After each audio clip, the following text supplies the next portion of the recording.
নমস্কার, tasty foodie Bengali চ্যানেলে আপনাদের সবাইকে স্বাগত। আজ আমরা ঘরে বসে বানিয়ে ফেলবো কলকাতা স্ট্রিট ফুড স্টাইলের আলু কাবলি চাট। কিভাবে আলু কাবলি চাট বানাতে হয় আপনারা সম্পূর্ণ ভিডিওটি দেখলেই শিখে যাবেন, এবং ভিডিওটি ভালো লাগলে আমাদের এই টেস্টি ফুডি বেঙ্গলি চ্যানেলটিকে সাবস্ক্রাইব করবেন এবং পাশে থাকা বেল আইকনটি ক্লিক করে দেবেন আপডেট ভিডিওর জন্য। প্রথমেই দুটো আলু সিদ্ধ করে ছক্কা ছক্কা করে কেটে নিয়েছি। 100 গ্রাম কাবলি ছোলা সেদ্ধ করে নিয়েছি। পরিমাণ মতো কিছু ধনে পাতা কুচিয়ে নিয়েছি। বড় সাইজের দুটি পেঁয়াজ ছক্কা ছক্কা করে কেটে নিয়েছি। একটা মিডিয়াম সাইজের শসা ছক্কা ছক্কা করে কেটে নিয়েছি। একটা মিডিয়াম সাইজের টমেটো কেটে নিয়েছি। 5টা কাঁচা লঙ্কা কুচি কুচি করে কেটে নিয়েছি। 2 টুকরো গন্ধরাজ লেবু কেটে নিয়েছি। এখানে সামান্য পরিমাণ তেঁতুলের কাত করে রাখা আছে। পরিমাণ মতো বিট নুন নিয়েছি। বাড়িতে বানিয়ে নিয়েছি চাট মশলা, ধনে, জিরা, শুকনো লঙ্কা এবং গোলমরিচ হালকা করে ভেজে গুঁড়ো করে নিয়েছি।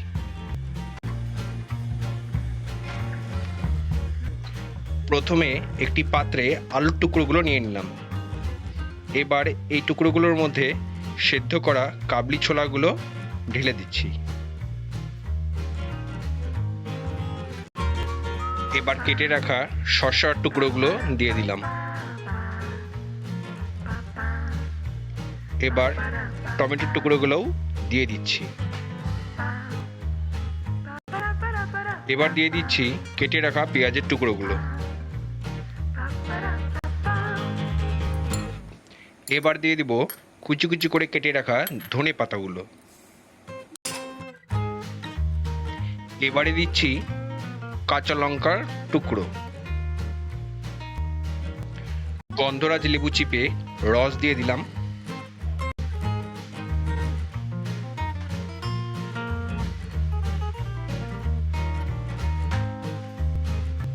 তেঁতুল জলটিও গোটা চাটের মধ্যে দিয়ে দিলাম।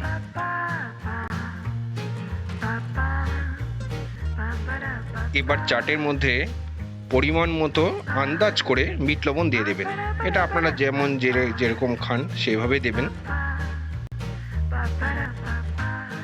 আর দিচ্ছি চাট মশলা।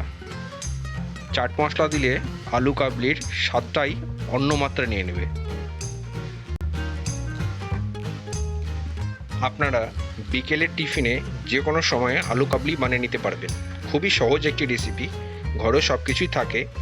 এরকম একটি চটপটিয়া স্বাদের চাট সবাই বেশ তৃপ্তি সহকারেই খাবে। এবার সম্পূর্ণ যা দিয়েছিলাম উপকরণগুলো এবং ভালো করে মাখিয়ে নেব। ভালো করে মাখাতে হবে যাতে করে সম্পূর্ণ আলু কাবলির চাটের মধ্যে মশলা থেকে শুরু করে সব কিছুই ভালো মতো মিশে যায়।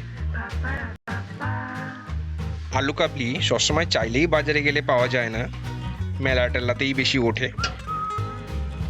চাটটি সম্পূর্ণ মাখানো হয়ে গেছে। এখন আমাদের এটা রেডি খাওয়ার জন্য। দেখুন দেখতে কি সুন্দর লাগছে, সুস্বাদু, টেস্টি, একটু লোভনীয় একটি রেসিপি। আপনারা চাইলে যে কোনো সময় এটা তৈরি করে খেতে পারবেন, স্বাস্থ্যকরও বটে। এবার চাটের উপরে একটু ঝুরি ভাজা দিয়ে দিলাম। আমাদের কাবলি চাট, আলু কাবলি চাট একদম রেডি। এবার আমরা সার্ভ করব। এবার ভালো মতো পরিবেশন করে শুধু খাওয়ার পালা। আলু কাবলি চাটের রেসিপিটি কেমন লাগলো আপনারা সবাই আমাদের কমেন্ট বক্সে জানাবেন। ভিডিওটি ভালো লাগলে ভিডিওটিতে একটি লাইক করবেন এবং আমাদের চ্যানেলটি অবশ্যই সাবস্ক্রাইব করবেন। আমরা এই ধরনের আরও লোভনীয় ডিলিশিয়াস কিছু ফুড আইটেম, স্ট্রিট ফুড আপনাদেরকে সবসময় এই চ্যানেলের মাধ্যমে আপনাদের সামনে নিয়ে আসব। বিশেষ করে বাঙালি খাবার। দেখুন কত সুন্দর লাগছে, লোভনীয়। এখন শুধু চামচ দিয়ে মুখে ঢোকানোর পালা। আজকে এখানেই এই ভিডিওটি শেষ করছি। আপনারা আমাদের সঙ্গে থাকবেন। আপনাদের সবাইকে অসংখ্য অসংখ্য ধন্যবাদ।